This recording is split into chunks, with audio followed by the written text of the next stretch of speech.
안녕하세요. 김성길 목사와 함께하는 예수님 이야기 제4단원의 239회가 되겠습니다. 지난 시간에는 백부장의 믿음과 거기에 관계된 말씀들을 함께 나눴습니다. 요즘에 저는 마태복음 하나하나 한 구절 한 구절 때로는 한 단어 하나 속에 들어있는 주님의 은혜들을 깊이 생각하고 묵상하고 연구하면서 참 평생 성경을 이렇게 연구하고 또 전하고 살아왔지만 정말 또 새로운 맛을 느끼는 것 같습니다.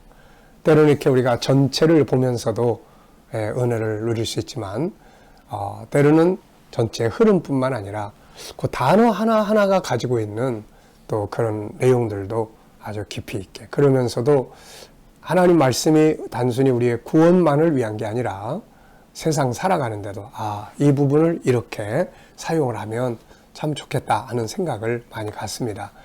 그래서 혹시 들으시는 분들이 본문이 계속 반복되면서 또 지루한 감을 느낄 수도 있지만 여러분들이 잘 이해하셔서 그렇게 하나씩을 또 이렇게 여러분들이 또 일반 성경을 이제 일반적으로 보실 때는 이렇게 또 빨리빨리 지나가시면서 자유롭게 은혜도 받으시고, 이 시간에는 이렇게 하나씩 이렇게 좀 생각해 보면서 은혜 받는 또 그런 시간으로 만들어 보시기 바랍니다. 이제 백부장의 이야기는 끝내고요. 자, 이 시간에는 마태복음 8장 14절 15절 이 두 구절 속에 나타나고 있는 말씀을 우리가 한번 함께 나누려고 합니다. 제목은 은혜 받은 자의 사명입니다. 자, 본문 말씀 읽어보죠. 예수께서 베드로의 집에 들어가사 그의 장모가 열병으로 앓아누운 것을 보시고 그의 손을 만지시니 열병이 떠나가고 여인이 일어나서 예수께 수종들더라. 아멘. 자, 본문 말씀은 예수님이 베드로의 집에 들어가셔서 열병을 앓고 있는 그의 장모를 치료해 주시는 내용을 다루고 있습니다. 자, 그런데 이제 이 속에서 우리가 또 꼭 기억해야 될 중요한 몇 가지의 은혜가 담겨져 있습니다. 우선 첫째는 베드로의 집에 예수님이 들어가셨다는 말씀. 얼마나 좋습니까? 들어가셨다. 그냥 지나가 버리지 않으시고, 성경을 읽고 있는데 나 혼자 읽는 게 아니라 예수님이 성경 읽고 있는 내 마음에 들어오시고, 그래서 눈을 열어서 그분이 하신 말씀들을 생각나게 하고 깨닫게 해준다면 얼마나 좋겠어요. 교회에서 멋지게 예배 드리는데 예수님이 그 교회로 들어가지 않고 그냥 지나쳐 버리신다면 인간의 예배가 무슨 의미가 있겠습니까? 그런데 예수님께서 지나가시다가 어느 교회 앞에 딱 서시더니 거기에 들어가려고 하시는 거예요. 그래서 천사가 예수님 왜 거기 들어가시려고 하세요? 여기에 날 기다리는 사람이 있다.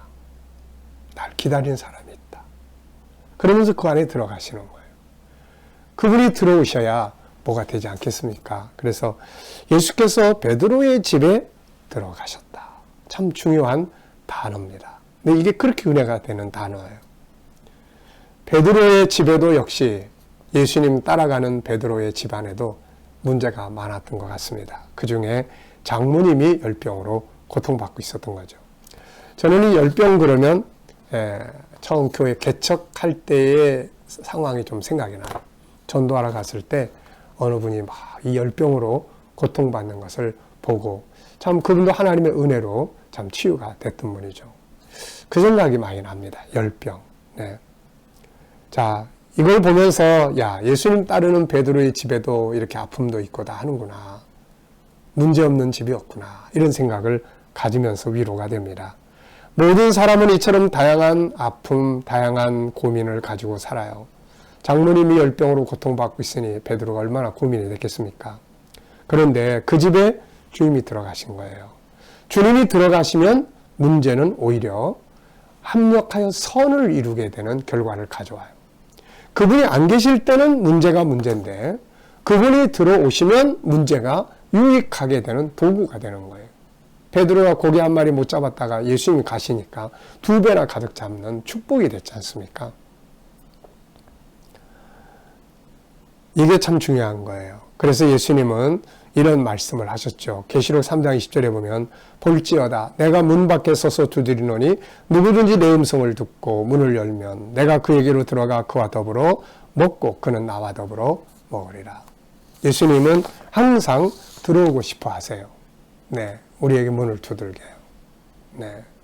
그런데 우리가 문을 닫아놓고 예수님을 영접하지 않는 경우가 많죠. 바빠가지고 내 생각이 가득 차서 내 경험이 가득 차서 인간적 교만 때문에 내 고집이 못 들어오게 막아버리는 거예요. 우리가 예수님 들어오시게 해야 됩니다.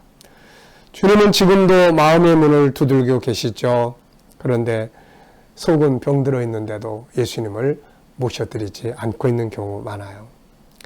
많은 사람들은 예수님을 예배당 안에만 가둬두려고 하죠. 그분이 자기 집에 들어오시는 것을 별로 안 좋아합니다.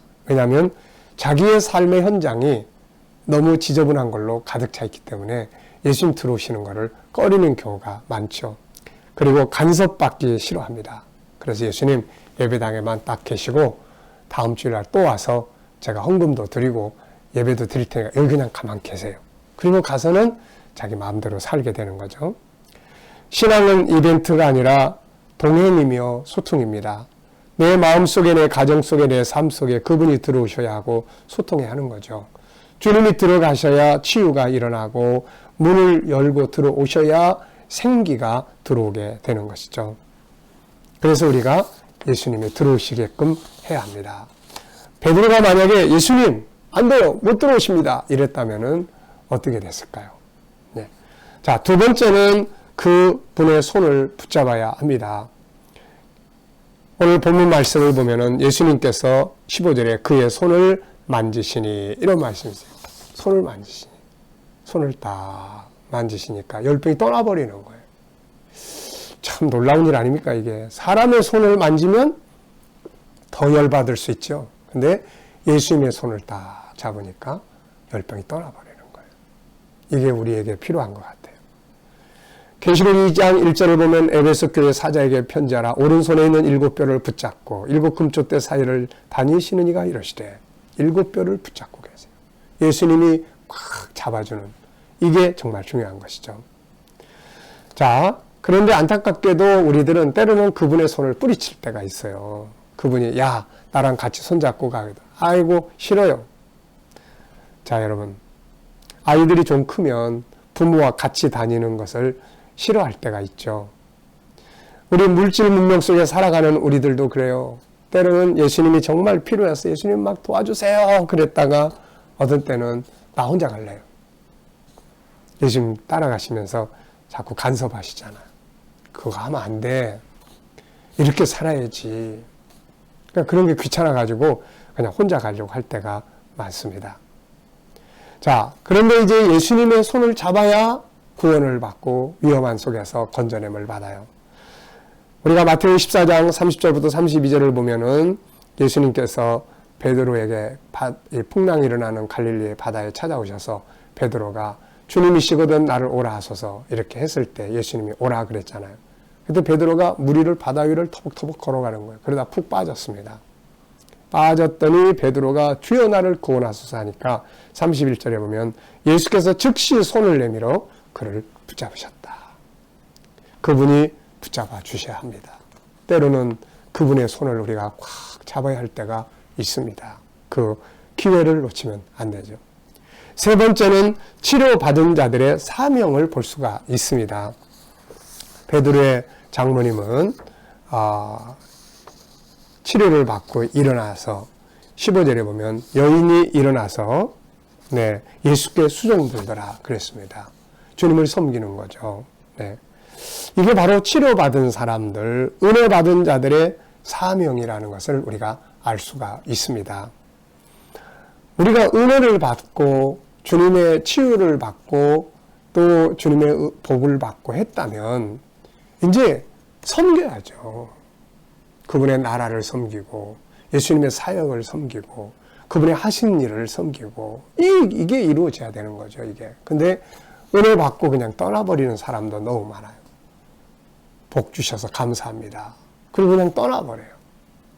주님이 그렇게 주신 은혜들을 그 다음에 다 충만하게 받았는데 그거 그냥 떠나버리는 거예요.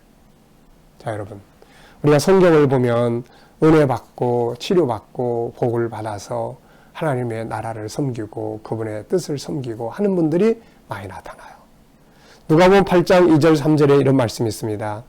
악귀를 쫓아내심과 병 고침을 받은 어떤 여자들 곧 7 귀신이 나간 자 막달라인이라 하는 마리아와 헤롯의 청지기 구사의 아내 요한나와 수산나와 다른 여러 여자가 함께하여 자기들의 소유로 그들을 섬기더라. 예수님과 제자들이 다니면서 먹을 것도 있어야 되고 필요한 것도 얼마나 많겠습니까? 천국 복음을 전하러 다니시는데, 그런데 이때에 옆에서 섬기고 때를 따라 필요한 걸 제공하고 하는 사람들이 있었어요. 이들이 누구냐면 바로 귀신 쫓겨남을 받은 사람, 병 고침을 받은 자, 7 귀신이 나간 자, 이런 여인들이 예수님 앞에 이렇게 주님의 나라를 위해서 일하는 거예요. 헌신하는 거예요. 우리가 요한 3서의 주인공인 가요라고 하는 사람도 자기가 받은 은혜를 가지고 그 지역에 오는 전도자들을 섬기고 했던 그런 사람이죠. 엘리사를 대접했던 또 수넴 여인도 있습니다. 자기 집에 오면 엘리사가 항상 편히 자고 갈 수 있도록 나중에는 아예 그냥 방을 하나 따로 만들어 놓는 이런 섬김을 보여준 거죠. 여러분, 주님의 은혜를 받고 주님의 사랑을 받고 주님의 축복을 받아서 누리고 산다면 이제 우리는 그걸 가지고 그냥 누리고 사는 것으로 끝나지 말고 섬기는 것으로 사용할 수 있는 이런 은혜와 믿음이 열매가 있어야 할 것입니다. 자, 이 시간에는 베드로의 장모님을 치료하신 예수님의 사역을 보면서 예수님 들어가셔야 한다. 문을 열어야 된다. 손을 잡아야 된다. 그리고 이제 섬겨야 된다. 우리도 한번 그렇게 해보시기 바랍니다. 이 시간 말씀 여기서 마치겠습니다. 감사합니다.